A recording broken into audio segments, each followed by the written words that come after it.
Welcome to Shri Rajiv Gandhi IAS academy. Friends, இந்த வீடியோவில் 2025 ஆண்டு நடைபெறவுள்ள டிஎன்பிஎஸ்சி குரூப் 1 எக்ஸாமுக்கான முக்கியமான 50 கரண்ட் அஃபேர்ஸ் பார்க்க போகிறோம்.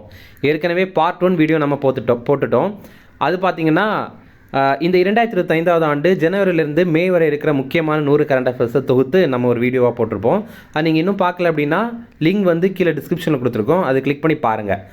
இது பார்ட் 2 வீடியோ. இதில் என்ன இருக்குது அப்படின்னா, போன ஆண்டு உள்ள முக்கியமான கரண்ட் அஃபேர்ஸ் தான் பார்க்குறோம். அதுதான் நம்ம இப்போ பார்க்க போகிறோம். ஓகே, இனி பார்ட் 3யுமே வர இருக்குது. ஓகே ஃப்ரெண்ட்ஸ், இந்த வீடியோடைய நோட்ஸ் எல்லாமே கீழே பிடிஎஃப் டிஸ்கிரிப்ஷன் கொடுத்துருக்கோம். அது எல்லாமே கிளிக் பண்ணி டவுன்லோட் பண்ணிச்சிங்க. அப்புறம் நம்ம டெலகிராம் குரூப் லிங்க்மே கீழே டிஸ்கிரிப்ஷன் கொடுத்துருக்கோம், அதுலேயுமே கிளிக் பண்ணி ஜாயின் பண்ணிங்க. நம்முடைய டெலகிராம் குரூப்பில் கரண்ட் அஃபேர்ஸ் குவிசஸ் நடத்திட்டு வரோம், நீங்களுமே ஜாயின் பண்ணி அட்டன் பண்ணிக்கலாம். ஓகே, அப்புறம் இந்த வீடியோ பிடிச்சிருந்தால் கண்டிப்பாக ஒரே ஒரு லைக் மட்டும் பண்ணுங்கள். நீங்கள் போடுற அந்த ஒரு லைக் தான் எனக்கு இந்த மாதிரி நிறைய வீடியோ போடுறதுக்கு ஒரு பெரிய மோட்டிவேஷனாகவே இருக்கும். ஓகே, சரி, நம்ம பார்க்கலாம். ஃபஸ்ட்டு தேசிய செய்திகள் பார்க்கலாம். National news. 78வது இந்திய சுதந்திர தினத்தின் கருப்பொருள் என்ன? இதற்கான ஆன்சர் வளர்ந்த பாரதம். போன ஆண்டு நம்ம 78வது இண்டிபெண்டன்ஸ் டே வந்து செலிப்ரேட் பண்ணியிருப்போம். அதோடைய கருப்பொருள் என்ன அப்படின்னா விக்ஷித் பாரத் அப்படிங்கிறது தான். அடுத்தது, இந்தியாவின் முதல் வெளிநாட்டு மக்கள் மருந்தகம் எங்கு திறக்கப்பட்டது? இதற்கான ஆன்சர் மொரீஷியஸ். இப்போது மக்கள் மருந்தகம் இது மத்திய அரசுடைய ஒரு திட்டம், ஜன் ஔஷாதி கேந்திராஸ் அப்படின்னு இதை சொல்லுவாங்க. இதை நம்ம ஊர்களில் எல்லாம் கூட பார்த்திங்கன்னா மோடி மருந்தகம் அப்படின்னு சொல்லுவாங்க. இது என்னென்னா ரொம்ப குறைந்த விலையில் இங்கே வந்து ஜெனரிக் மெடிசின்ஸ் எல்லாம் கிடைக்கும். ஓகேவா, மூலக்கூறு மருந்துகள் கிடைக்கும். பிராண்டு நேமில் இல்லாமல் நார்மலான நேமில் இருக்கும். அதனால் ரொம்ப குறைந்த விலையிலையும் இது கிடைக்கும். 2008வது ஆண்டு இந்த ஒரு திட்டத்தை தொடங்கியிருந்தாங்க. அதுக்கப்புறம் நம்முடைய பிரதமர் மோடி பதவியேற்றதுக்கு அப்புறம் 2016வது ஆண்டு மீண்டும் இதை வந்து ரொம்ப பெரிய அளவில் கொண்டு வந்திருந்தாங்க. இப்போது முதல் முறையாக வெளிநாட்டில் இந்த மக்கள் மருந்தகத்தை திறந்திருக்காங்க. அது மொரீஷியஸ் நாட்டில் தான் திறந்திருக்காங்க. அடுத்தது, யுனெஸ்கோ உலக பாரம்பரிய பட்டியலில் இந்தியாவிலிருந்து சேர்க்கப்பட்ட 43வது சின்னம் எது? இதற்கான ஆன்சர் மொய்தம்ஸ். இது ரொம்ப முக்கியமானது.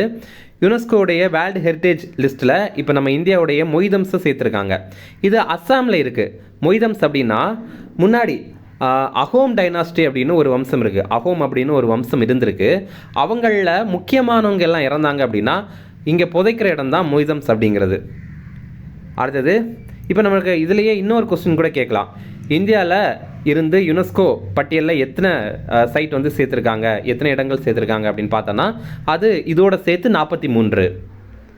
அடுத்தது, எந்த தினம் அரசமைப்பு படுகொலை தினமாக அறிவிக்கப்பட்டது? இதற்கான ஆன்சர் ஜூன் 25. ஹிந்தியில் இதை சம்விதான் ஹத்ய திவாஸ் அப்படின்னு சொல்கிறாங்க. சம்விதான் அப்படின்னா அரசமைப்பு அப்படிங்கிறது தான். இப்போது இந்திரா காந்தி ஆட்சி காலத்தில் 1975வது ஆண்டு ஜூன் 25ஆம் தேதி எமர்ஜென்சி வந்து கொண்டு வந்திருப்பாங்க. அதோடைய நினைவாக பிரதமர் மோடி இந்த தினத்தை அரசமைப்பு படுகொலை தினம் அப்படின்னே அறிவித்துட்டார். ஓகே,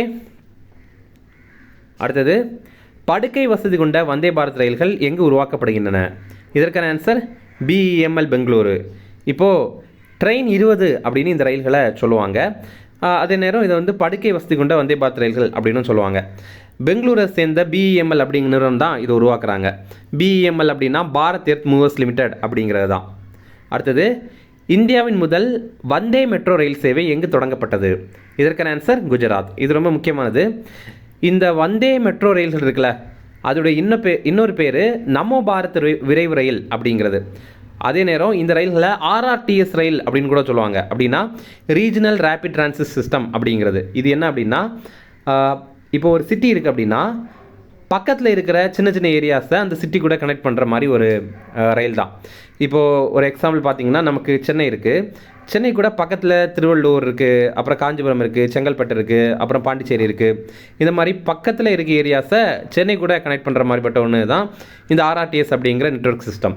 இப்போது முதல் முறையாக வந்தே மெட்ரோ அப்படிங்கிற ரயில் சேவை குஜராத்தில் தொடங்கியிருக்காங்க. இதே மாதிரி இந்தியாவில் என்னென்ன வகையான ரயில்கள் இருக்குது அப்படிங்கிற பார்க்கலாம். வந்தே பாரத் ரயில்கள் இது பார்த்திங்கன்னா அதிநவீன ரயில்கள், அதே மாதிரி ரொம்ப வேகமான ரயில்களும் கூட. அடுத்தது, நமோ பாரத் ரயில்கள் இது வந்து டெல்லி இருக்குல்ல, அதை பக்கத்தில் இருக்கிற நகரங்கள் கூட இணைக்கும். அடுத்தது, வந்தே மெட்ரோ ரயில் நம்ம இப்போ பார்த்தோம்ல, அதுதான் அருகில் இருக்கிற நகரங்களை இணைக்கிறதுக்கான ரயில் சேவை. அடுத்தது, அம்ருத் பாரத் ரயில் இது பார்த்திங்கன்னா ஏசி வசதி இல்லாத வேகமான ரயில் சேவை. அடுத்தது, அம்ரித் பாரத் ஸ்டேஷன் ஸ்கீம் அப்படிங்கிற ஒரு திட்டம். இதோடைய அடிப்படையில் பார்த்தீங்கன்னா நம்ம இந்தியாவில் 1275 ரயில் நிலையங்களை வந்து சீரமைப்பு பண்ணணும் அப்படிங்கிறது தான் நோக்கம். அடுத்தது கவச் கருவி. இது பார்த்தீங்கன்னா ரயில்களுடைய விபத்து காப்பு கருவி. இப்போது இது ரொம்ப முக்கியமானது, எக்ஸாமில் கேட்கறதுக்கான வாய்ப்பு நிறைய இருக்குது. இப்போ 2 ரயில்கள் எதிரில் வருதுன்னு வச்சுக்கலாம். இந்த இதில் வந்து ஒரு டிரைவர் அல்லது 2 டிரைவர், நம்ம லோக்கோ பைலட் அப்படின்னு சொல்லுவோம், அவங்க வந்து பிரேக் போட மறந்துட்டாங்க அல்லது அவங்க பிரேக் ஒர்க் ஆகலை அப்படின்னாலும் இந்த 2 ரயில்கள்லையும் கவச் கருவி இருந்துச்சு அப்படின்னா அந்த கவச் கருவி எதிரில் ரயில் வரதை ஆட்டோமேட்டிக்காக டிடெக்ட் பண்ணிவிட்டு தானாகவே பிரேக் அப்ளை பண்ணி அந்த ரயில்களை நிறுத்திடும். இதனால் விபத்து வந்து தடுக்கப்படுதில்ல, அதுதான். அடுத்தது இப்போ நம்ம மத்திய அமைச்சரவை இருக்காங்கள்ல, அவங்க வந்து ஒரு 5 மொழிகளுக்கு செம்மொழி அங்கீகாரம் கொடுத்துருக்காங்க. அது என்னென்ன அப்படிங்க பார்க்கலாம். முதல்ல மராத்தி, இதை வந்து மகாராஷ்டிராவை சேர்ந்தது. அடுத்தது பாலி மற்றும் பிராகிருதம், இது பீகார், உத்தரப்பிரதேஷ், அப்புறம் மத்திய பிரதேசம் இந்த பகுதிகளை சேர்ந்தது. அப்புறம் வங்கமொழி, இது வந்து மேற்கு வங்கத்தை சேர்ந்தது. அடுத்தது அஸ்ஸாமி மொழி, இது வந்து அஸ்ஸாமை சேர்ந்தது. அப்போ ஏற்கனவே இருக்கிறது இதெல்லாம் அப்படின்னு பார்க்கும்போது முதல் முறையாக ஒரு மொழிக்கு நமக்கு செம்மொழி அங்கீகாரம் கிடைத்திருக்கு அப்படின்னா அது தமிழ் தான். அது 2004ஆவது ஆண்டு கிடைத்திருந்தது. 2வதாக தான் சமஸ்கிருதத்திற்கே கிடைத்திருந்தது, அது 2005ஆவது ஆண்டு கிடைத்தது. 3வதாக தெலுங்குக்கு கிடைத்தது, அது 2008ஆவது ஆண்டு கிடைத்தது. அடுத்தது 4வதாக கன்னடத்திற்கு கிடைத்தது, அதுவுமே 2008ஆவது ஆண்டு தான். 5வதாக மலையாளம் 2013, 6வதாக ஒடியா 2014. நம்ம எக்ஸாமில் இந்த வரிசைகள் கேட்டிருக்காங்க, பொறுத்துகையில் கேட்டிருக்காங்க, இது ரொம்ப முக்கியமான கொஸ்டின். அடுத்தது இனிமேல் அப்பாயின்மெண்ட் தொடர்பான கரண்ட் அஃபேர்ஸ் பார்க்கலாம். அமலாக்கத்துறையின் புதிய இயக்குநராக நியமனம் செய்யப்பட்டவர் யார்? இதற்கான ஆன்சர் ராகுல் நவீன். இப்போது என்ஃபோர்ஸ்மெண்ட் டைரக்டரேட் இருக்குல்ல, இப்போ யாராவது முக்கியமான அரசு அதிகாரிகள் அவங்க வந்து பணத்தை வந்து பதுக்குறாங்க அல்லது நிறைய பணம் வந்து சேமிக்கிறாங்க அப்படின்னா அவங்களது, அதாவது இல்லீகல் முறையில் சேமிக்கிறாங்க அப்படின்னா இந்த இடி வந்து ஆக்ஷனில் இறங்கும். நம்ம கூட கரண்ட் அஃபேர்ஸில் பார்த்துருப்போம். அதே மாதிரி நீங்கள் நியூஸ் பேப்பர்லேயே கூட பார்த்துருப்பீங்க. அதோடைய புதிய இயக்குநராக ராகுல் நவீன் அப்படிங்கிறவரை அப்பாயின்ட் பண்ணியிருக்காங்க. அடுத்தது தமிழகத்தின் முதல் பெண் தலைமை தேர்தல் அலுவலராக நியமனம் செய்யப்பட்டவர் யார்? இதற்கான ஆன்சர் அர்ச்சனா பட்நாயக். இப்போ இவங்க தான் நம்ம தமிழ்நாட்டுடைய தலைமை தேர்தல் அலுவலராக இருக்கிறாங்க. அடுத்தது இந்திய ரிசர்வ் வங்கியின் 26வது ஆளுநராக தேர்வு செய்யப்பட்டவர் யார்? இதற்கான ஆன்சர் சஞ்சய் மல்ஹோத்ரா. இவர் வந்து ஆர்பிஐடைய 26வது கவர்னராக இப்போ அப்பாயிண்ட் ஆகிருக்காரு. இதற்கு முன்னாடி பார்த்தீங்கன்னா சக்திகாந்த தாஸ் 25வது ஆர்பிஐ கவர்னராக இருந்தார். இப்போ உங்களுக்கான கேள்வி என்னென்னா, நம்ம இந்தியாவுடைய உச்சநீதிமன்ற தலைமை நீதிபதியாக இப்போ இருக்கிறவருடைய பேர் உங்களுக்கு தெரியும்னா கமெண்ட்ஸில் சொல்லுங்கள். அடுத்தது மகாராஷ்டிராவின் முதல்வராக பதவியேற்றவர் யார்? இதற்கான ஆன்சர் தேவேந்திர ஃபட்னாவிஸ். இவர் பார்த்தீங்கன்னா பாஜக கட்சியை சேர்ந்தவர். அடுத்தது ஜார்க்கண்ட் மாநிலத்தின் 14வது முதல்வராக பதவியேற்றவர் யார்? இதற்கான ஆன்சர் ஹேமந்த் சோரேன். இவர் ஜார்க்கண்டுடைய ஜார்க்கண்ட் முக்தி மோர்ச்சா அப்படிங்கிற கட்சியை சேர்ந்தவர். அடுத்தது தற்போது ஜம்மு காஷ்மீரின் முதல்வராக பதவியேற்றவர் யார்? இதற்கான ஆன்சர் ஓமர் அப்துல்லா. இவர் வந்து தேசிய மாநாடு கட்சி அப்படிங்கிற கட்சியை சேர்ந்தவர். இதே மாதிரி ஹரியானாலேயும் சட்டப்பேரவை தேர்தல் நடைபெற்றது. அங்கே முதல்வராக நாயப் சிங் சைனி அப்படிங்கிறவர் தேர்வு செய்யப்பட்டார். அடுத்தது சர்வதேச சூரிய சக்தி கூட்டமைப்பின் தலைமை இயக்குநராக தேர்வு செய்யப்பட்டவர் யார்? இதற்கான ஆன்சர் ஆஷிஷ் கண்ணா.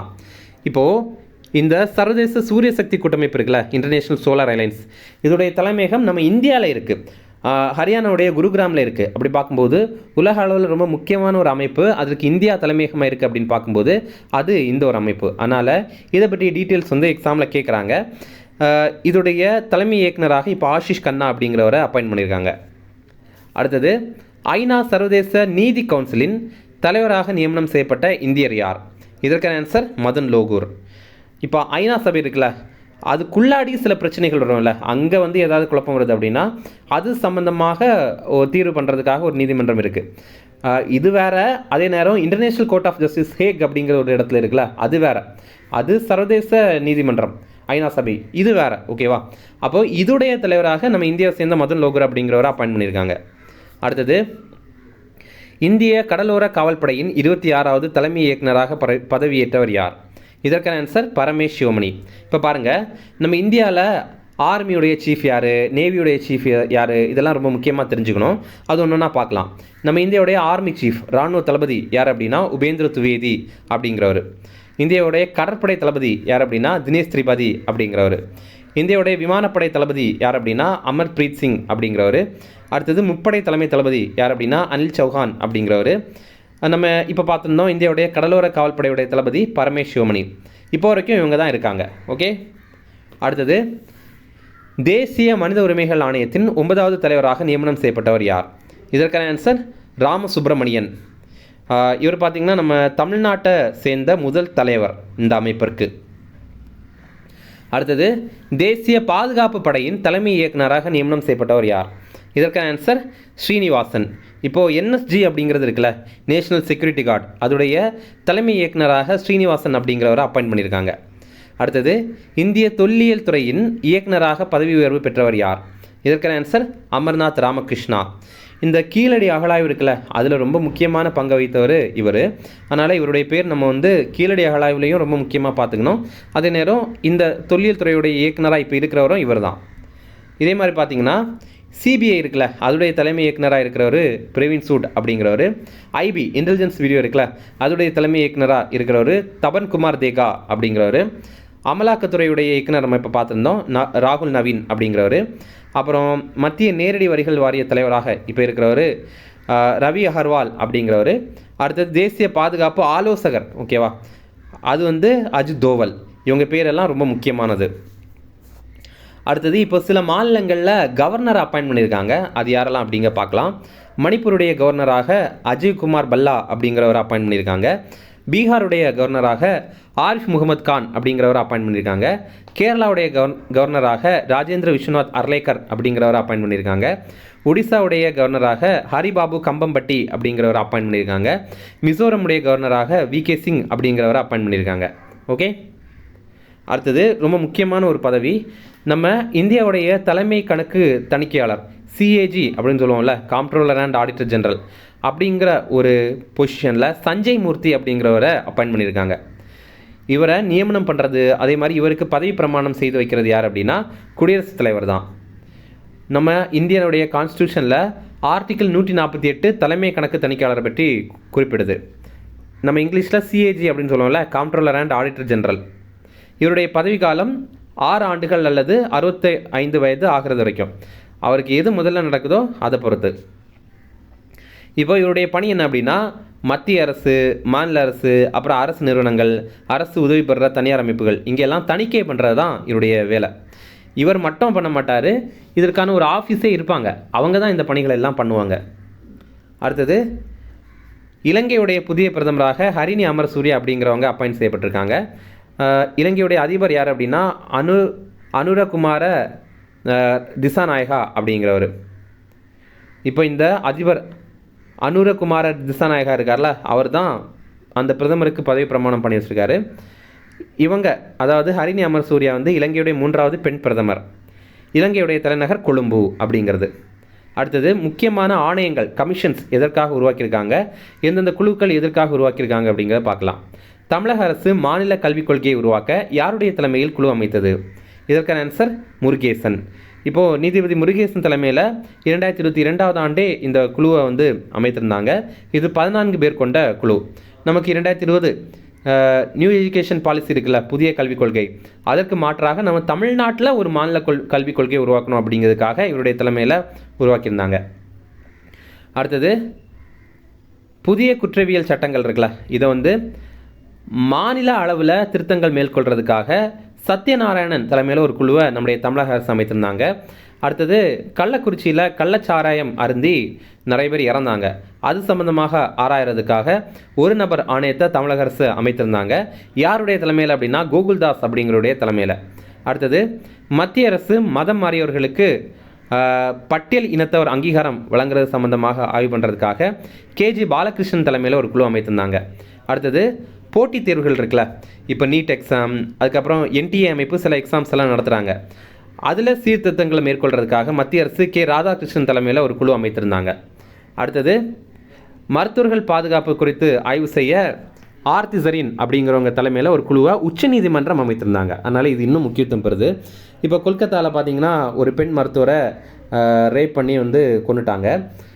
அதுக்கப்புறம் கொல்கத்தாவில் பெரிய போராட்டம் நடந்தது, நாடு முழுவதுமே போராட்டம் நடந்தது. அதனால் மருத்துவர்களுடைய பாதுகாப்பு குறித்து ஆய்வு பண்ணுறதுக்காக இவங்க தலைமையில் ஒரு குழுவை உச்சநீதிமன்றமே அமைத்துட்டாங்க. அடுத்தது கேரளா திரைத்துறையில் பாலியல் துன்புறுத்தல் குறித்து ஆய்வு செய்கிறதுக்காக ஹேமா தலைமையில் ஒரு குழுவை கேரள அரசே உருவாக்கியிருந்தாங்க. அடுத்தது அந்த குழு என்ன ரிப்போர்ட் குறிப்பிட்டிருந்தாங்க அப்படின்னா, கேரளாவில் திரைத்துறையில் நடிகைகள் மட்டும் இல்லாமல் டெக்னீஷியன்ஸ் இருக்காங்கல்ல, மகளிர், அவங்களும் இந்த பாலியல் அச்சுறுத்தலுக்கு வந்து உள்ளாகிறாங்க, பாலியல் துன்புறுத்தலுக்கு வந்து உள்ளாகிறாங்க அப்படிங்கிறத தெரிவித்திருப்பாங்க. அப்போது இந்த கேரள திரைத்துறையில் பாலியல் புகார்கள் குறித்து விசாரணை செய்கிறதுக்காக ஸ்பர்ஜன் குமார் தலைமையில் ஒரு குழுவை அந்த மாநில அரசு வந்து உருவாக்கியிருப்பாங்க. அடுத்தது கிருஷ்ணகிரியில் மாணவிகள் பாலியல் துன்புறுத்தலுக்கு உள்ளாயிருந்தாங்க. அது சம்மந்தமாக ஆய்வு பண்ணுறதுக்காக பவானீஸ்வரி தலைமையில் ஒரு குழுவை தமிழக அரசு உருவாக்கியிருந்தாங்க. அடுத்தது ஒரே நாடு ஒரே தேர்தல் நடைமுறை, இது தொடர்பாக மசோதாக்கள் வந்து நம்முடைய நாடாளுமன்றத்தில் கொண்டு வந்திருப்பாங்க, அறிமுகம் பண்ணியிருப்பாங்க. அதை ஆய்வு பண்ணுறதுக்காக பிபி சௌத்ரி தலைமையில் ஒரு குழு அமைத்திருந்தாங்க. ஆனால் அதற்கு முன்னாடி இந்த ஒரே நாடு ஒரே தேர்தல் இந்த நடைமுறையை கொண்டு வரலாமா அப்படிங்கிற மாதிரி ஆய்வு பண்ணுறதுக்காக நம்ம முன்னாள் குடியரசுத் தலைவர் ராம்நாத் கோவிந்த் இருக்கார்ல, அவருடைய தலைமையில் ஒரு குழு வந்து அமைத்திருப்பாங்க. அந்த குழு அவங்க ரிப்போர்ட்டில் வந்து சமர்ப்பிச்சிருப்பாங்க. அதுக்கு அடுத்தது மசோதா கொண்டு வந்ததுக்கப்புறம் இந்த குழுவை கொண்டு வந்திருப்பாங்க. அடுத்தது இப்போல்லாம் பார்த்திங்கன்னா ஆயுள் காப்பீடு, மருத்துவ காப்பீடு, இதெல்லாம் நம்ம வந்து தவணை கட்டுறோம்ல, மாதம் மாதம் அதுக்கு வந்து கட்டுறோம்ல அந்த தவணை, அதில் ஜிஎஸ்டி இருக்குது. அந்த ஜிஎஸ்டியும் நம்ம சேர்த்து தான் பே பண்ணுறோம். அதை குறைக்கிறதுக்காக, பரிந்துரை அளிக்கிறதுக்காக சாம்ராஜ் சௌத்ரி தலைமையில் ஒரு குழுவை மத்திய அரசு உருவாக்கியிருந்தாங்க. அடுத்தது இனி அவார்ட்ஸ் அண்ட் ஹானர்ஸ் பார்க்கலாம். முக்கியமான விருதுகள் யாருக்கெல்லாம் அது கொடுத்துருந்தாங்க அப்படிங்க பார்க்கலாம். தற்போது பிரதமர் மோடிக்கு வழங்கப்பட்ட order of Saint Andrew the apostle எந்த நாட்டின் உயரிய விருது? இதற்கான ஆன்சர் ரஷ்யா. இப்போ பார்த்தீங்கன்னா இந்தியா ரஷ்யா இடையேயான 22வது வருடாந்திர உச்சி மாநாடு ரஷ்யாவுடைய தலைநகரான மாஸ்கோவில் நடைபெற்றது. அதில் நம்ம பிரதமர் மோடி அங்கே போய் கலந்து கொண்டிருப்பார். அப்போ தான் இந்த விருது அவருக்கு வழங்கியிருப்பாங்க. இதே மாதிரி பிரதமர் மோடிக்கு இப்போ ரீசெண்டாக கிடைத்த முக்கியமான உயரிய விருதுகள் பார்க்கலாம். இந்த ஆர்டர் ஆஃப் எக்ஸலன்ஸ் அப்படிங்கிறது கயானா நாட்டுடைய உயரிய விருது, அதை பிரதமர் மோடிக்கு வழங்கியிருந்தாங்க. அடுத்தது டொமினிகா அவார்ட் ஆஃப் ஆனர், இது டொமினிகாவுடைய உயரிய விருது, அதுவுமே பிரதமர் மோடிக்கு வழங்கியிருந்தாங்க. அப்புறம் grand commander of the order of Niger, இது நைஜீரியா நாட்டுடைய மிக உயரிய விருது, இதையுமே பிரதமர் மோடிக்கு வழங்கியிருந்தாங்க. அப்புறம் குவைத் நாட்டுடைய order of Mubarak al Kabeer அப்படிங்கிற விருது, இதையுமே பிரதமர் மோடிக்கு வழங்கியிருந்தாங்க. அடுத்தது order of the dragon king அல்லது ட்ரூக் கியால்போ அப்படின்னு சொல்லுவாங்க, அது பூடானுடைய மிக உயரிய விருது, அதையுமே பிரதமர் மோடிக்கு வழங்கியிருந்தாங்க. அடுத்தது 2024 ஃபிஜி நாட்டின் உயரிய விருதான companion of the order of Fiji யாருக்கு வழங்கப்பட்டது? இதற்கான ஆன்சர் திரௌபதி முர்மு. இப்போ பார்த்தீங்கன்னா நம்ம குடியரசுத் தலைவருக்கும் சில விருதுகள் வழங்கியிருப்பாங்க. அதுக்கு முன்னாடி இந்த companion of the order of Fiji அப்படிங்கிறது 2023வது ஆண்டு பிரதமர் மோடிக்கு வழங்கியிருப்பாங்க. அடுத்தது 2024வது ஆண்டு தான் நம்முடைய குடியரசுத் தலைவருக்கு வழங்கியிருப்பாங்க. அதனால் 2 பேருக்கும் வழங்கியிருக்காங்க. அதில் நம்ம கொஞ்சம் தெளிவாக பார்த்துக்கணும். அடுத்தது இப்போது ரீசெண்டாக பார்த்தீங்கன்னா grand collar of the order அப்படிங்கிறது திமோர் லெஸ்தே நாட்டுடைய உயரிய விருது, இதையுமே நம்முடைய குடியரசுத் தலைவருக்கு வழங்கியிருப்பாங்க. அடுத்தது honorary order of the yellow star அப்படிங்கிறது சுரினாம் நாட்டுடைய மிக உயரிய விருது, இதை 2023வது ஆண்டு நம்முடைய குடியரசுத் தலைவருக்கு வழங்கியிருப்பாங்க. அடுத்தது ரீசெண்டாக பார்த்தீங்கன்னா இன்னொரு விருது knight commander of the most excellent order அப்படிங்கிறது பிரிட்டனுடைய மிக உயரிய விருது, இது பாரதி நிறுவனம் இருக்குல்ல, அதுடைய நிறுவனரான சுனில் பாரதி மிட்டல் அவர்களுக்கு வழங்கியிருப்பாங்க. நம்ம வந்து எக்ஸாம்பிள் என்ன நினச்சிடுவோம், இது வந்து நம்முடைய குடியரசுத் தலைவருக்கு வழங்கியிருப்பாங்க அல்லது நம்முடைய பிரதமருக்கு வழங்கியிருப்பாங்க அப்படின்னு நினச்சிடுவோம். அப்படி கிடையாது. இந்த பாரதி நிறுவனம் இருக்குல்ல, அது கீழே தான் வந்து ஏர்டெல் நிறுவனம் எல்லாம் இருக்குது, அதுடைய நிறுவனரான சுனில் பாரதி மிட்டல் அவர்களுக்கு தான் இதை வந்து கொடுத்துருந்தாங்க. அடுத்தது இந்தியாவின் முதல் விஞ்ஞான் ரத்னா விருது வென்றவர் யார்? இதற்கான ஆன்சர் கோவிந்தராஜன் பத்மநாபன். இப்போ நமக்கு பாரத் ரத்னா இருக்கிற மாதிரி அறிவியல் துறையில் சிறப்பாக பணியாற்றுறவங்களுக்கு விஞ்ஞான் ரத்னா அப்படிங்கிற விருதை இன்ட்ரடியூஸ் பண்ணியிருந்தாங்க. அதில் முதல் விருது போன ஆண்டு தான் கொடுத்துருந்தாங்க. இவர் ஒரு கெமிஸ்ட் ஓகேவா, உயிரி வேதியியலாளர் அப்படின்னு சொல்லுவாங்கல்ல, அவருக்கு இந்த விருது கொடுத்துருக்காங்க. கோவிந்தராஜன் பத்மநாபன் அப்படிங்கிறது தான் இவருடைய பேர். அடுத்தது நோபல் பரிசு பற்றி பார்க்கலாம். இப்போ நம்ம வந்து ஆஸ்கர் விருதுகள் பற்றி ஏற்கனவே வீடியோ போட்டுட்டோம், அது நீங்கள் பாருங்கள் ஓகேவா. அதே மாதிரி இந்த ஒலிம்பிக் இருக்குல்ல, அதுவும் போன ஆண்டு நடைபெற்றது, அதுக்குமே நம்ம தனியாக ஒரு வீடியோ போட்டுட்டோம், அதையுமே பாருங்கள். அதுக்கப்புறம் பட்ஜெட், இந்த ஆண்டு நம்ம வந்து தமிழக பட்ஜெட்டுக்கு தனியாக ஒரு வீடியோ போட்டிருக்கோம், அதே மாதிரி மத்திய பட்ஜெட்டுக்கு தனியாக வீடியோ போட்டிருக்கோம், அதையுமே பாருங்கள்.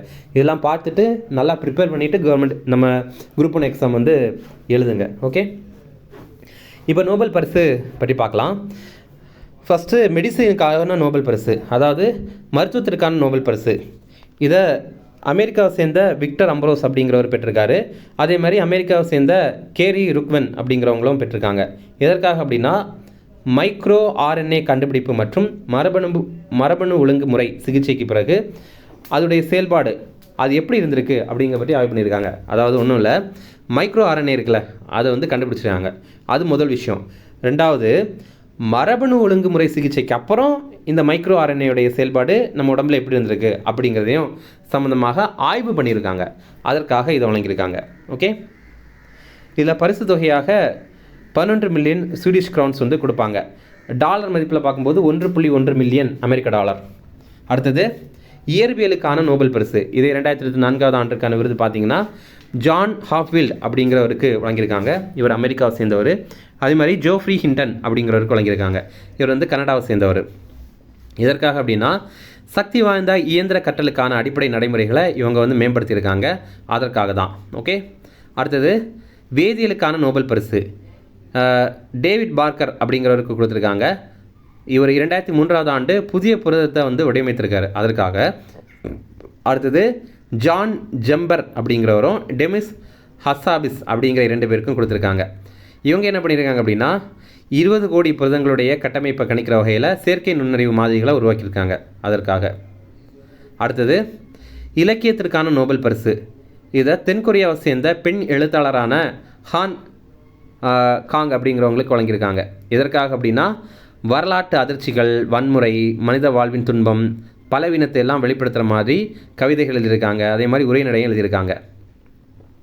இவங்க எழுதின த வெஜிடேரியன் அப்படிங்கிற நூல் சர்வதேச புக்கர் விருது 2016 ஆண்டு வென்றிருக்கு. ஓகே, அடுத்தது அமைதிக்கான நோபல் பரிசு. இதை ஜப்பானை சேர்ந்த நிகன் ஹிடியான்கோ அப்படிங்கிற நிறுவனத்திற்கு வழங்கியிருக்காங்க. 1956 ஆண்டு இந்த நிறுவனத்தை வந்து உருவாக்கியிருந்தாங்க. ஜப்பானில் அணுகுண்டு தாக்குதலிருந்து உயிர் பிழைத்தவங்க தொடங்கின ஒரு அமைப்பு தான் இந்த ஒரு அமைப்பு. இந்த அமைப்புடைய நோக்கம் அணுகுண்டுனால் பாதிக்கப்பட்டவங்களுக்கு உதவி மற்றும் விழிப்புணர்வு வழங்குறது. அடுத்தது பொருளாதாரத்திற்கான நோபல் பரிசு. இதை டேரன் அசம் மோக்லோ, சைமன் ஜான்சன் மற்றும் ஜேம்ஸ் ராபின்சன் இந்த மாதிரி 3 பேருக்கு வழங்கியிருந்தாங்க. எதற்காக அப்படின்னா இவங்களுடைய ஒரு ஆய்வுக்காக. என்ன ஆய்வு பண்ணியிருந்தாங்க அப்படின்னா நிறுவனங்கள் எவ்வாறு உருவாகுது அப்படிங்கிறத ஆய்வு பண்ணியிருப்பாங்க. அதே மாதிரி அது எப்படி செழிப்பை பாதிக்குது அப்படிங்கிறதையும் இவங்க வந்து ஆய்வு பண்ணியிருக்காங்க. அதாவது ஒரு நிறுவனம் எப்படி உருவாகுது, இப்போ நம்ம இந்தியாவில் ரிலையன்ஸ் எடுத்துக்கலாம், அது எப்படி உருவாகுது, அந்நேரம் அது உருவாகும்போது எப்படி நம்ம நாட்டுடைய செழிப்பை பாதிக்குதுன்னா கெட்ட வகையில் பாதிக்கிறது மட்டும் கிடையாது, நல்ல வகையிலையுமே அது எந்த மாதிரி பாதிப்புகளை ஏற்படுத்துது அப்படிங்கிறது தான். அடுத்தது இப்போது இந்த நோபல் பரிசு அப்படிங்கிறது பொதுவாக டிசம்பர் 1 ஆல்ஃப்ரெட் நோபல் அவருடைய நினைவு நாளில் வழங்குவாங்க. அடுத்த கொஸ்டின் பார்க்கலாம். 2004 ஆண்டிற்கான சர்வதேச புக்கர் பரிசு எந்த நூலுக்காக வழங்கப்பட்டது? இதற்கான ஆன்சர் ஆர்பிட்டல். விண்வெளி செல்கிற வீரர்கள் குறித்த கதை இந்த நூலில் இடம்பெற்றிருக்கு. சமந்தா ஹார்வே அப்படிங்கிற எழுத்தாளருக்கு தான் இது வந்து வழங்கியிருக்காங்க. இப்போது 2004 ஆண்டிற்கான விருது இது. 2005 ஆண்டிற்கான விருது வந்து இப்போது அறிவிச்சிருக்காங்க. அது வந்து நம்ம இப்போது இந்த ஆண்டு கரண்ட் அஃபேர்ஸில் பார்த்துருப்போம். ஓகே, அடுத்தது 73வது பிரபஞ்ச அழகி பட்டம் வென்றவர் யார்? இதற்கான ஆன்சர் விக்டோரியா கியார் தில்விக். இப்போ பார்த்தீங்கன்னா அழகி போட்டிகளில் 2 அழகி போட்டிகள் இருக்குது. ஒன்று உலக அழகி, இன்னொன்று பிரபஞ்ச அழகி. 2மே அழகி போட்டிகள் தான். இதில் பிரபஞ்ச அழகி மிஸ் யூனிவர்ஸ் அப்படின்னு சொல்லுவாங்கள்ல, அதுதான் இப்போ 73வது மிஸ் யூனிவர்ஸ் போன ஆண்டு மெக்சிகோவில் நடைபெற்றது.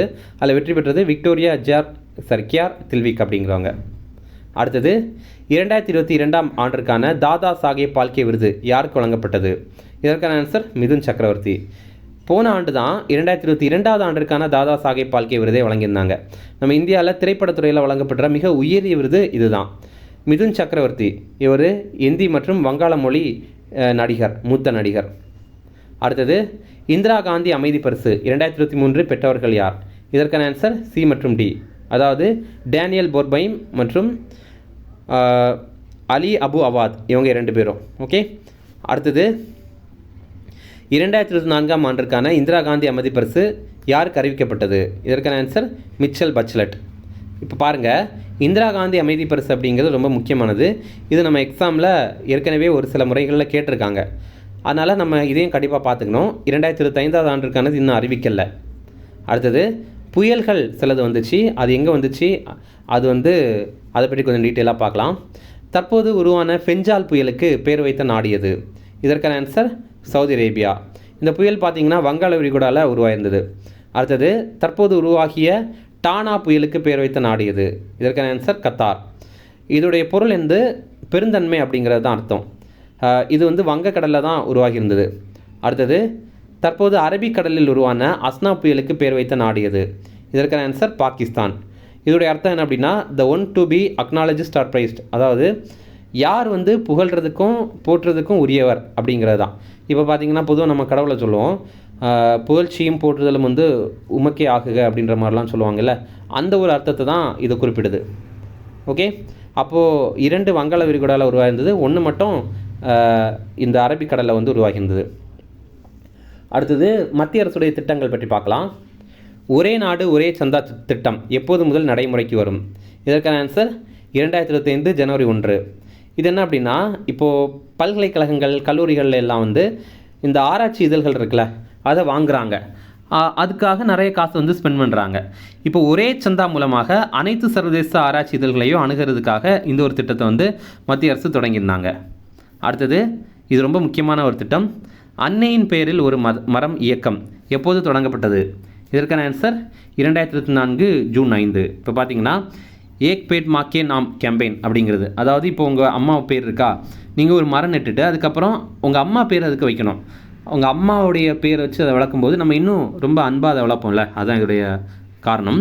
உலக சுற்றுச்சூழல் தினம் போன ஆண்டு நம்முடைய பிரதமர் மோடி இந்த திட்டத்தை தொடங்கி வைத்திருந்தார்.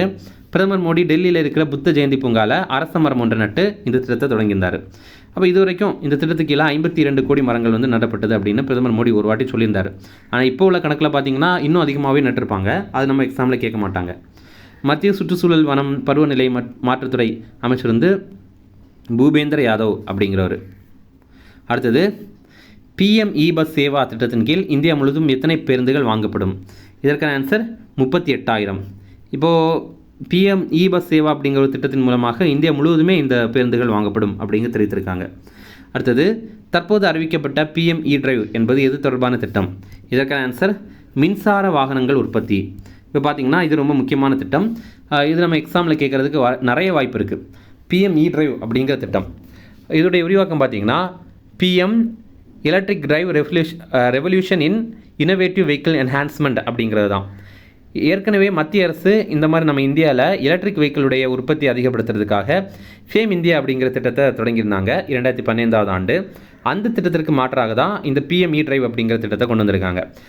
நிறைய வாட்டி எக்ஸாமில் ஃபேம் இந்தியா பற்றி கேட்டிருக்காங்க. ஃபேம் இதோடைய விரிவாக்கம் faster adoption and manufacturing of hybrid and electric vehicle அப்படிங்கிறது. ஒரு முறை எக்ஸாமில் ஃபேம் இந்தியா திட்டம் வந்து எது தொடர்பானது அப்படின்ற மாதிரி கேட்டாங்க. இது எலக்ட்ரிக் வாகனங்கள் உற்பத்திக்கான திட்டம்.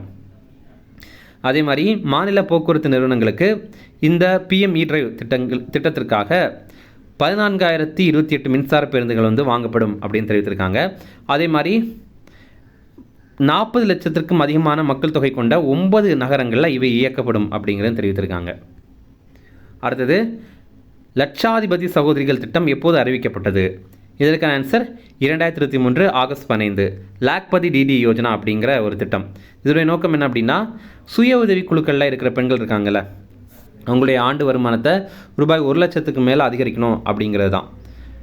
இப்போது 3 கோடி பெண்களை லட்சாதிபதிகள் ஆக்கணும் அப்படிங்கிறது இந்த திட்டத்தில் இலக்காக பிரதமர் மோடி அறிவித்திருந்தார். இப்போ இதற்காக ரூபாய் 25,000 கோடி சுழல் நிதியை பிரதமர் மோடி வந்து வெளியிட்டிருந்தார். என்னென்னா, கடன் கொடுக்குற மாதிரி தான், கடன் கொடுத்து அவங்க ஏதாவது ஒரு தொழில் ஆரம்பிப்பாங்கள்ல, அதனால் அவங்க ஆண்டு வருமானம் ரூபாய் 1 லட்சத்துக்கு மேலே போகும். இப்போ லட்சாதிபதி அப்படின்னு சொல்லும்போது நம்ம பொதுவாக நிறைய லட்சங்களை வச்சுருக்கவங்கள அந்த மாதிரி சொல்லுவோம். ஆனால் இங்கே வந்து என்ன குறிப்பிட்றாங்க அப்படின்னா, ஒரு வருஷத்துக்கே அவங்க வருமானம் வந்து 1 லட்சத்தை அடையணும் அப்படிங்கிறது தான் நோக்கம். அப்படி பார்க்கும்போது ஒரு மாதம் 10,000 கூட வராது, ரொம்ப குறைவு தான். இந்தியாவில் 4.3 லட்சம் சுய உதவி குழுக்களில் 48 லட்சம் உறுப்பினர்கள் இதன் மூலமாக பயன்பெறுவாங்க. ஆனாலும் இது ஒரு பெரிய அளவில் திட்டம் தான்.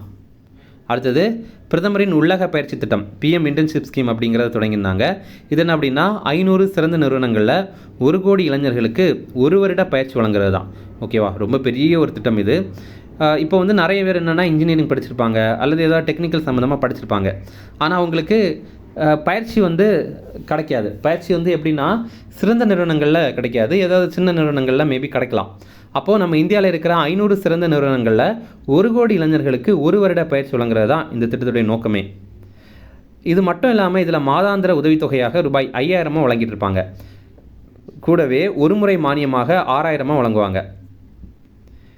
5 ஆண்டுகள் இந்த திட்டம் வந்து செயல்பாட்டில் இருக்கும் அப்படின்னு தெரிவித்திருக்காங்க. ஆனால் ஒரு வாட்டி ஜாயின் பண்ணவங்க மறு வாட்டி ஜாயின் பண்ண முடியாது. ஒரு வாட்டி ஜாயின் பண்ணிவிட்டு அதுக்கப்புறம் ஒரு வருஷம் ஃபுல்லாக அவங்க வந்து பயன்படுத்திட்டாங்க அப்படின்னா அடுத்த வாட்டி அவங்க வந்து ஜாயின் பண்ணிக்க முடியாது. இதற்கான அப்ளிகேஷன் போன ஆண்டு ஓப்பன் ஆயிருந்தது. ஓகே, அடுத்தது ஆயுஷ்மான் பாரத் பிரதான் மந்திரி ஜன் ஆரோக்கிய காப்பீடு திட்டம் அப்படிங்கிறது. இது 2018 ஆண்டு செப்டம்பர் 23 தொடங்கியிருந்தாங்க. நம்ம இந்தியாவுடைய ரொம்ப முக்கியமான ஒரு திட்டம், ஹெல்த் செக்டாரில் ரொம்ப ரொம்ப முக்கியமான திட்டம் அப்படின்னா இந்த திட்டம் தான். இது என்ன அப்படின்னா, குறைந்த வருமானம் உள்ள குடும்பங்களுக்கு மருத்துவ காப்பீடு வழங்குகிற திட்டம் தான் இது. இப்போது ஒருத்தங்களுடைய குடும்ப ஆண்டு வருமானம் ரூபாய் 2.5 லட்சத்திற்கும் குறைவாக இருக்குது அப்படின்னா இந்த திட்டத்துக்கு அவங்க வந்து பயன்பெறலாம். இதில் என்னென்னா, குடும்ப ரீதியில் தான் வந்து பயன்பெற முடியும். இப்போ ஒரு குடும்பத்தில் அம்மா அப்பா அதுக்கப்புறம் 2 குழந்தைங்க இருக்காங்க அப்படின்னு வச்சுக்கலாம். அவங்க குடும்ப ஆண்டு வருமானம் 2.5 லட்சத்துக்கும் குறைவாக இருக்குது அப்படின்னு வச்சுக்கலாம். இப்போ முதல் வருஷத்தில் வந்து அப்பாவுக்கு ஏதாவது உடம்பு சரியில்லாமல் போச்சு, ஒரு 5 லட்ச ரூபா செலவாகுது அப்படின்னா அந்த 5 லட்சத்தையும் இவங்க காப்பீடு மூலமாக கிளைம் பண்ணிக்கலாம். வேறு யாருக்காவது உடம்பு சரியில்லாமல் அதே வருஷத்தில் போச்சு அப்படின்னா அவங்க கிளைம் பண்ணிக்க முடியாது. ஏன்னா ஒரு குடும்பத்திற்கே ஒரு வருஷம் வந்து 5 லட்சம் தான். அடுத்தது பார்த்திங்கன்னா இன்னொரு வருஷத்தில் அடுத்த வருஷத்தில் இப்போ வந்து அம்மாவுக்கு ஏதாவது ஆச்சு அப்படின்னா அதையுமே வந்து அவங்க ஒரு 5 லட்ச ரூபா செலவாகுது அப்படின்னா அதை அவங்க வந்து கிளைம் பண்ணி சரி பண்ணிக்கலாம். இந்த மாதிரி ஒருவேளை 3 லட்ச ரூபா தான் ஆச்சு அப்படின்னா 3 லட்சம் அம்மாவுக்கு செலவு பண்ணிவிட்டு மீதி வந்து மகனுக்கோ மகளுக்கோ ஒரு 50,000 செலவாகுது அப்படின்னா அதை வந்து அவங்க கிளைம் பண்ணிக்கலாம். இந்த மாதிரி ஒரு திட்டம் தான் இந்த ஆயுஷ்மான் பாரத் பிரதான் மந்திரி ஜன் ஆரோக்கிய யோஜனா அப்படிங்கிறது. இப்போது போன ஆண்டு அக்டோபர் 29 70 வயது மற்றும் அதற்கு மேற்பட்டவங்களுக்கு இந்த திட்டம் வந்து கொண்டு வந்திருக்காங்க. ஓகேவா, இதில் எப்படின்னா எந்த வருமானத்தை சேர்ந்தவங்களாக இருந்தாலும் அவங்க வந்து எவ்வளோ ரூபாய் பென்ஷன் வாங்கிட்டு இருந்தாங்க அப்படின்னாலும் இல்லைனா அவங்க குடும்ப வருமானம் வந்து எவ்வளவா இருந்தாலும் இந்த திட்டத்தின் மூலமாக பயன்பெற முடியும். ஓகேவா, அது ஒரு சிறப்பு. இன்னொன்று, இவங்களுக்கு ஒவ்வொருத்தங்களுக்கும் 70 வயசுக்கு மேலே இருக்கவங்களுக்கு ரூபாய் 5 லட்சம் வருஷத்துக்கு கொடுக்குறாங்க. நம்ம முதல்ல என்ன பார்த்தோம், ஒரு குடும்பத்துக்கே 5 லட்சம் அப்படின்னு பார்த்தோம். ஆனால் இங்கே என்ன பார்க்குறோம், ஒவ்வொருத்தங்களுக்கும் 5 லட்சம் வந்து கொடுக்குறாங்க. ஓகே, அடுத்தது முத்ரா அப்படிங்கிற ஒரு திட்டம். முத்ராவுடைய விரிவாக்கம் micro unit developments and refinance agency limited அப்படிங்கிறது தான். இது ஒரு திட்டம் 2015 ஆண்டு கொண்டு வந்திருந்தாங்க. ஏப்ரல் 8 கொண்டு வந்திருந்தாங்க. இது என்ன அப்படின்னா, சிறிய தொழில் நிறுவனங்களுக்கு கடன் வழங்குகிற திட்டம். இதில் என்ன சிறப்பு அப்படின்னா, எந்த ஒரு பற்றும் இல்லாமலே கடன் வழங்குவாங்க. வீடு அடமானம் வைக்க வேண்டாம், நகை அடமானம் வைக்க வேண்டாம், சும்மாவே கடன் தருவாங்க. ஆனால் சிறு தொழில் தொடங்குறதுக்காக தருவாங்க, அல்லது உங்களுடைய சிறு தொழிலை வந்து மேம்படுத்துறதுக்காக வழங்குவாங்க. இப்போது சிசு அப்படிங்கிற ஒரு திட்டம் இது கீழே இருக்குது. இதில் பார்த்தீங்கன்னா ரூபாய் 50,000 வரைக்கும் லோன் வழங்குவாங்க. இங்கே நீங்கள் ஜூம் பண்ணி பார்த்தீங்கன்னா இங்கிலீஷில் கூட குறிப்பிட்டிருக்கோம். இது வந்து சிசு அப்படிங்கிற திட்டத்துக்கு கீழே ரூபாய் 50,000 கொடுப்பாங்க. அடுத்தது கிஷோர் அப்படிங்கிற திட்டத்தின் கீழே ரூபாய் 50,000லேருந்து 5 லட்சம் வரைக்கும் கொடுப்பாங்க. தருண் அப்படிங்கிற திட்டத்துக்கு கீழே ரூபாய் 5 லட்சத்துலேருந்து ரூபாய் 10 லட்சம் வரைக்கும் வழங்குவாங்க. இப்போது போன நிதிநிலை அறிக்கை 2024-25 நிதிநிலை அறிக்கையில் தருண் அப்படிங்கிற திட்டம் இருக்குல்ல, அதில் வந்து ரூபாய் 20 லட்சம் வரைக்கும் இந்த ஸ்கீமை வந்து உயர்த்தியிருக்காங்க. ஆனால் இது எல்லாருக்கும் கிடையாது. யார் வந்து தருண் திட்டத்தில் வந்து வாங்கின கடனை சிறப்பாக அடைத்துட்டாங்க அப்படின்னா அவங்களுக்கு வந்து 20 லட்சம் வரைக்கும் கொடுப்பாங்க. அடுத்தது ரொம்ப முக்கியமான ஒரு question, new India literacy programme அப்படிங்கிறது. இது 2022 ஆண்டு ஏப்ரல் 1 தொடங்கியிருந்தாங்க. இப்போ நீங்கள் இந்த வருஷம் நியூஸ் பேப்பரில் அதிகமாக இந்த ஸ்கீம் பற்றி நீங்கள் பார்க்கலாம். இந்த திட்டத்தை உல்லாஸ் அப்படின்னு கூட சொல்கிறாங்க. உல்லாஸுடைய விரிவாக்கம் understanding of lifelong learning for all in society அப்படிங்கிறது. அதாவது அதே மாதிரி இதை புதிய பாரத எழுத்தறிவு திட்டம் அப்படின்னு கூட சொல்கிறாங்க. இது என்ன அப்படின்னா 2022 ஆண்டுலேருந்து 2027 ஆண்டு வரைக்கும் நம்ம இந்தியாவில் வயது வந்தவங்க இருக்காங்கல்ல, அவங்களுக்கு கல்வி அறிவு கொடுக்கணும் அப்படிங்கிறது தான். வயது வந்தவங்க அப்படின்னா இந்த 15 வயதிற்கு மேற்பட்டவங்க இருக்காங்கள்ல, அவங்களுக்கு எழுத்தறிவு, அப்புறம் வந்து அடிப்படை கணித அறிவு, இதை புகட்டுறதுக்கான ஒரு திட்டம். அப்போ இதில் ஒரு இலக்கு வச்சுருக்காங்க. என்னென்னா 2027 ஆண்டுக்குள்ளாடி 5 கோடி பேருக்கு கல்வி கற்பிக்கணும் அப்படிங்கிற மாதிரி ஒரு இலக்கு வச்சுருக்காங்க. இப்போ இது நிறைய ஸ்டேட்ஸ் வந்து சிறப்பாக செயல்படுத்திட்டு இருக்காங்க. இப்போது மிசோரம், அதுக்கப்புறம் கோவா, இவங்க எல்லாம் பார்த்திங்கன்னா முழுமையான கல்வி அறிவு பெற்றுட்டோம் அப்படின்ற மாதிரி அனௌன்ஸ் பண்ணிட்டாங்க. நம்ம இந்தியாவுடைய கல்வி அறிவு கடைசியாக நடந்துட்டு சென்சஸ் இருக்குல்ல, அதன்படி பார்க்கும்போது 74.04% இருக்குது. தமிழகத்துடைய கல்வி அறிவு அதே சென்சஸில் 80.09% இருக்குது. அவ்வளோதான் ஃப்ரெண்ட்ஸ். இந்த வீடியோ பிடிச்சினா கண்டிப்பாக லைக் பண்ணுங்கள். கண்டிப்பாக ஒரே ஒரு லைக் மட்டும் போடுங்க. நீங்கள் போடுற ஒரு லைக் மட்டும்தான் எங்களுக்கு மோட்டிவேஷனாக இருக்கும். Okay, thank you.